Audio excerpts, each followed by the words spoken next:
The most vulnerable people in Australia, the people who need the government most of all to survive, do not feature in this government's priorities, not one bit.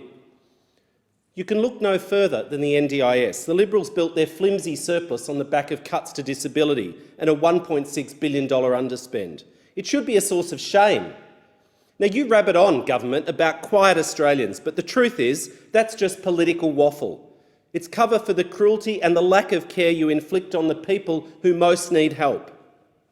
For me, the most important quiet Australians, the ones that matter most, are the people with no voice, with no political power, not those who choose to stay silent and get rewarded for their trouble. In speaking in support of Labor's NDIS bill in 2012, the now Minister stated, and I quote, "We all know we need a new system of support based on need rather than state-based rationing. The individual must be at the centre of this, able to pick the supports, aids and equipment and the service providers of their choice." Well, that's not the experience right now in my community of far too many people. Most people who approach my office now would be delighted to continue under Victoria's previous state-based support they had. It's the Commonwealth's rationing now that has them living in fear. The NDIS has been starved of resources. Tens of thousands of Australians are missing out each year. The average recipient now is being shortchanged by $13,000 a year. Participants are only using on average 50% of their plans because they can't access the services. But it's not just about money. The NDIS is being undermined by the Liberals' ideological obsession with attacking and cutting and privatising, the P word, public services.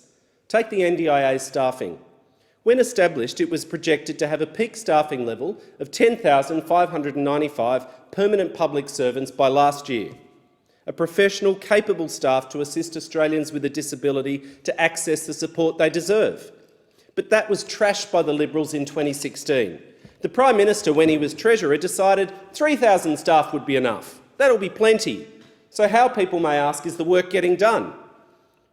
Are 3,000 people actually able to do the work of 10,595 people? Funnily enough, no. The Liberals' insidious staffing level caps, the ASL caps as they're known, doesn't save money. What it does is force the agencies to privatise, to outsource and to waste money on expensive temporary labour hire workers instead of skilled, ongoing, cheaper public servants.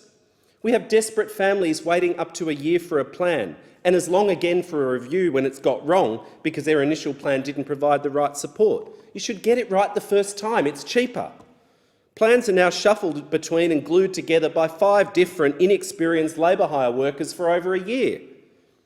Now, what the government is doing to cut and outsource the NDIS is bad, but it's not unique. It's all part of the Liberals' ideological, escalating attack on public services. It's an irrational agenda of privatisation and cuts.